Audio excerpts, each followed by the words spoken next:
Welcome to the State of the Market with knowledgeable realtor Scott Zaino. Sit back and relax as Scott lifts the curtain on Cape Cod's real estate stats. Buckle up and let's dive in. This is your monthly State of the Market report.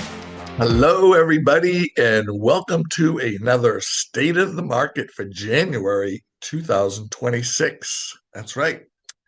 The first month's stats are in for Cape Cod real estate from Plymouth to P-Town, right? If you're a seller, this video is for you. If you're a buyer, we've got some great information in here for you as well. And if you're a homeowner and you're just kind of curious about the market, this video is for you. Um, we do these monthly state of the market videos um, to help you all and to educate and inform, but most importantly, so that you make the smartest decisions. We love it when our sellers and buyers are the smartest people at the table because they've made the right decision, right? Because there's a lot of noise out there, right? So I'm going to go ahead and just share my screen and jump right on into it for January 2026. And let's get my screen up here. All righty. So the first sector that we're going to go over here is your average sale price, right? So the average sales price for the end of January was 931,596, right? We've got houses that sell for 400,000, 500,000. We got houses that sell in the millions. At the end of the day, for the end of January, it was 931. December, that number was much higher. You can see it took a drastic fall there. Not drastic, but looks drastic on the graph. But 1,167,000, and that's a difference of $236,287. Okay. So there was some less business. Maybe it was on the smaller number wise properties that get sold versus the more expensive stuff.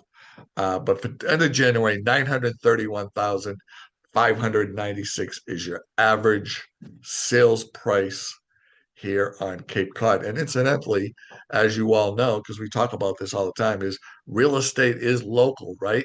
So what you're seeing on the news or what you may read in the paper, sometimes those are national numbers, but we talk local numbers because the audience that I'm speaking to you is local here in Massachusetts on Cape Cod. So keep that in mind that real estate is local because the numbers are different throughout the country. Okay. And we're very blessed to be able to share these numbers with you as the real estate business continues to stay robust. And incidentally, 2026, from what I gather and all the podcasts and all the people that I listen to and things like that, 2026 is going to be a phenomenal year for real estate. So if you're thinking about selling or buying or investing, chime into these, monthly state of the markets that we do and get plugged in and, continue to make those smart decisions. So active listings, these are properties that are for sale, 530 at the end of January, and they were 623 at the end of December, which was a downturn of 93 properties. And the reason for that, I think, is a couple of things. Number one is there's a lot of properties that expire at the end of this December, right? Contracts end, and sellers, for whatever reason, keep them off the market or delay them. So that's, I think, one of the reasons. And the other reason is there was more properties pulled off the market this year than in a very, very, very long time. I don't know how many years back they went, but there was quite a bit of properties that were pulled off the market because they weren't selling for whatever reason. So today we're at 530 units. Now, That includes, right? Because we talk about this a lot. That includes all your raw land, your single family homes, and your condominiums. If you were to take the condos out and the raw land out, go with just single family homes, because that's what we sell more of than anything is single family homes versus land and condos. That number would be probably 400 maybe. And you divide that all between all the different towns. And, a lot of these towns have, one or two or three, maybe five properties for sale. Some have none, right? So inventory continues to stay low. And I'm going to just pop up my 5-year screen before COVID, just to give you guys an idea of where we're at. Um, so let's see here.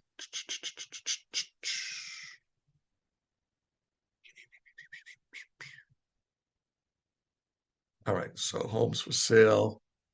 Yeah, so 2020. So it's as we turn another year, my 2020 data has kind of washed off the screen, but because it only goes back to 5 years and COVID was 19. So I'm going to just share with you um, that number. So that number of March of 2020, I remember it very vividly because that's my birthday month is March 18th. And I remember around the 20th, basically everything shut down.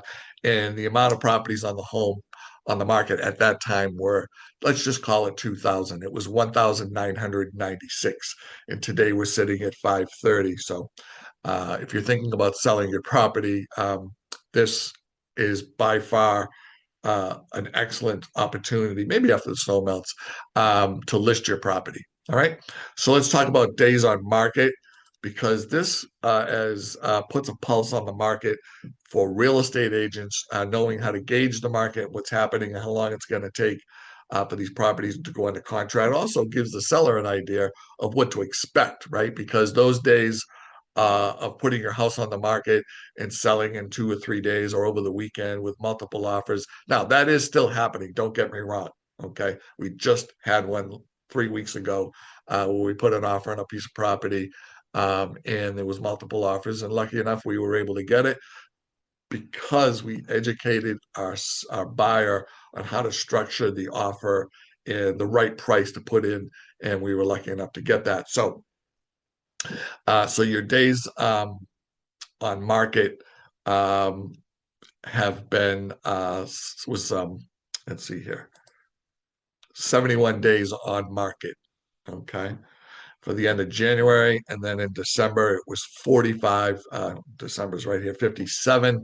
So it was an increase of 14 days. So almost 2 months to get your property under contract. But like I said, uh, there's properties that we see that are selling quickly still. They're probably under the 800 mark. And then anything over a million five, a little bit slower. And then some of the properties in the 2-3 million range and up, those are taking, close to, 180, maybe a couple hundred days. It's just the way it is. It's just the market. There's nothing wrong with your property. It's just the sign of the times and the way things are. So for today, the days on market was 71 ending in January. All right. Let's talk about months of supply. So months of supply tell us what type of market we're in, right? Are we in a seller's market or are we in a buyer's market? And based off of inventory, right? So this another a term for this is called an absorption rate. On how many months of inventory will it take before we run out of inventory if we didn't stock the shelves with another property from today on, and we would run out of inventory in 1.8 months. So a seller's market is anytime inventory is 4 months of inventory or less, right? We've talked about that before. A slack market or a neutral market, um, it would be anywhere between 5 months, right? 5.5, maybe 6 months. And then a buyer's market would be 6 months of inventory or more. And there's other states in around United States where their inventory is much higher and it's a completely different market. On the other hand, our market here is 1.8 months of inventory and it continues to be a seller's market. However, let it be known that there are some great deals out there. I'm seeing some houses that sometimes they blow me away on what they sell for and the prices, and then there's other ones that I see they're a great opportunity for people to jump in, get in their car, go look at that property right away, put an offer on it, and buy it. So there's some amazing buys out there. The key is for you and your agent to keep looking at the market, check the MLS, check your phone when something dings, and keep turning the rocks over and talk to people, right?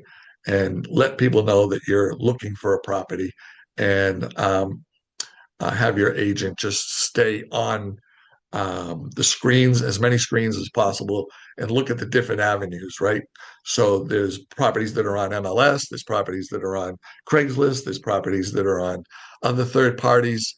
And then there's off-market properties that we have that are in our office, right? Exclusive properties. So you want to keep checking the board for that and see if something pops up as an off-market property that might fit your buyer's guidelines. The next slide that we want to go over is your percentage to list sales price. So this tells you how solid the market is and what sellers are expecting to get. Scott, I list my house for $1 million. How much should I expect to get? Should I expect to get 1 million? Should I expect to get 1,000,001? Or should it go for a little bit less? What do you think? And so again, we always go back to the empirical data, which is data that has history, right? And right now, at the end of January, um, the um, the average um, list to sales price ratio is 96.8. Okay, so for every $1 million, you list the house for $1 million. According to the end of January, 960 would be the number. Okay, some might do a little higher, some might do a little lower, right?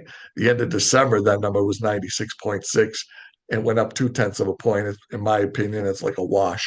Okay, so what you're going to see is as the months get warmer and the snow melts and more properties come on the market, and yes, more properties will be coming on the market.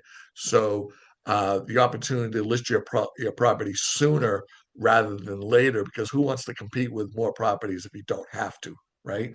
If you have to, that's one thing. But if you don't want to compete with as many properties, the sooner you talk to your agent and get your property on the market and listed at the right price, okay, that's important, then the sooner you're going to get it sold and you'll be on to the next chapter. So for today, 96.8 for the end of January is your percentage of list to sales price ratio. The next thing that we want to talk about is interest rates. I'm going to go ahead and just stop my screen share. Okay, there you go. All right, so interest rates are always a big topic. They have been for the last couple of years. We saw some movement in January for the first time.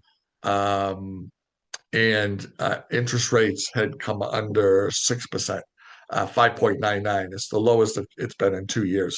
So for a 30-year fixed rate today, that is 6.1. All right, 6.1. And again, these are all based off of excellent credit and excellent FICO scores. All right, and so the higher the score and the better your credit, the better you're going to get a lower rate.